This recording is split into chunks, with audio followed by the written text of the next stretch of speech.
name is Usama, I'm the director of IISA, and with me is Azeem, the researcher on US-Afghan Withdrawal program. Today we are focusing on US-Afghan Withdrawal program and the implication on regional global security. We had this program for the last 2.5 years, looking at the regional and global security implication, also analyzing the internal dynamics of key regional countries and Afghanistan.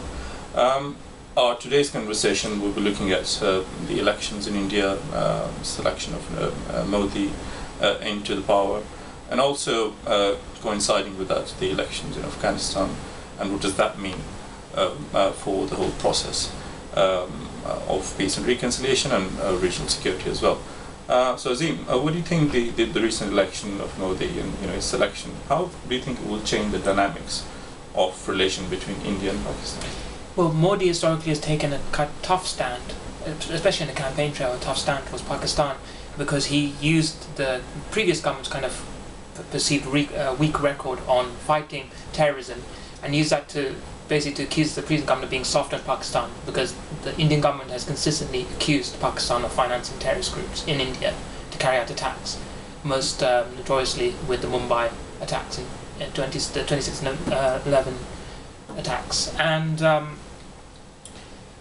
but despite that, what's notable is that since actually winning the elections, he's somewhat toned down his rhetoric, and he's pursued a much more kind of realist kind of policy towards Pakistan. He invited the Prime Minister of Pakistan, Nawaz Sharif, and to the inauguration, and he promised that to improve relations between both countries, and he even stated that if there is to be any attack, then India would be more lenient with Pakistan than it had been in the past.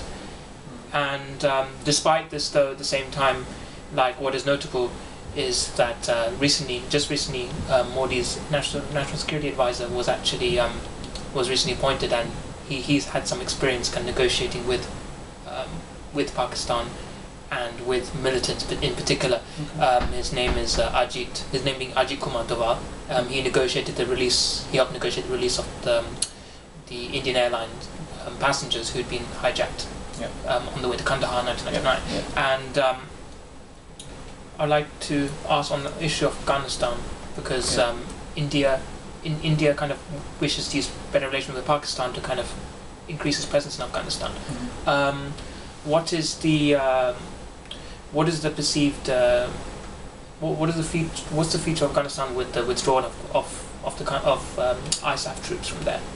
Well, I mean, we have recently published a very lengthy annual report on Afghanistan, which is our annual strategic brief, or Ibn Khaldun paper, that actually focuses on Afghanistan. We have, it's about 50 pages long, that covers almost every angle.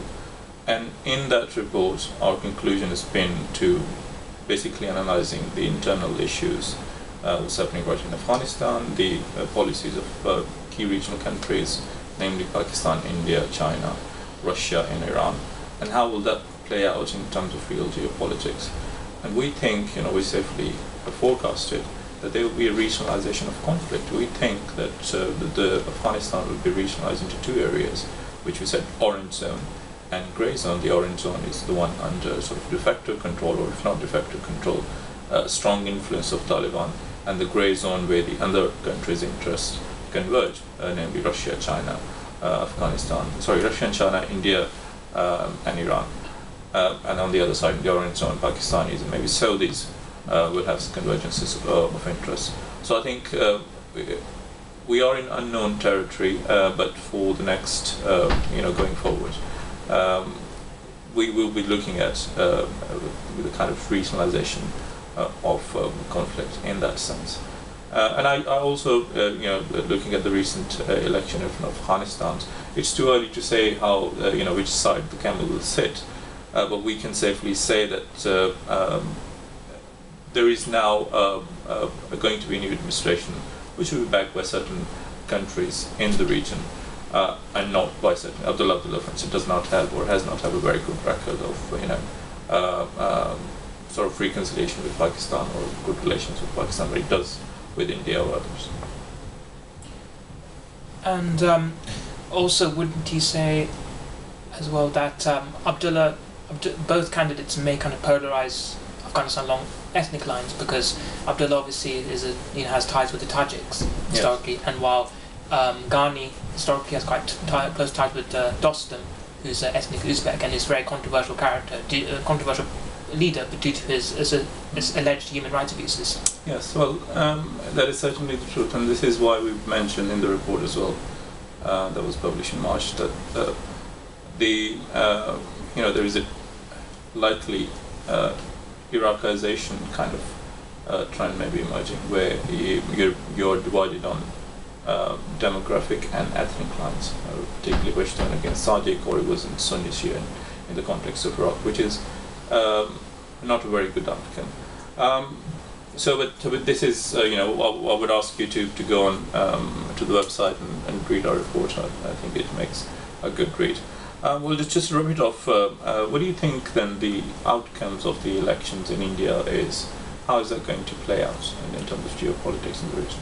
Well, as recent data showed, actually, India is likely to continue its modernization of its army, so it's kind of continuing to kind of show that it, of course, it's kind of offered diplomacy as an option to Pakistan. It's still going to maintain a strong defense posture. Mm-hmm. It's going to continue with the $20 billion deal to purchase 130 Rafale fighter jets. Okay. And it plans to increase its fighter jet fleet to around 1,500 fighters, which is 30% more than Pakistan. So it's still really keen to show that it has a degree of regional dominance, and that is its goal in the region.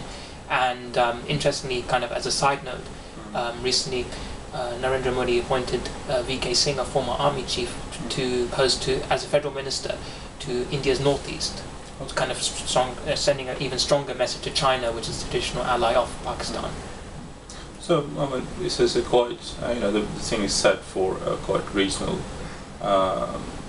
geopolitics to shape in the time to come, and certainly we will be monitoring these trends in the context of our program and use of Withdrawal, and then of course in the context of Russia and China program that we are also monitoring. So please do log in to our website, blog, and social media to read the reports that we recently discussed, and thank you for joining in. I look forward to see you soon. Thank you.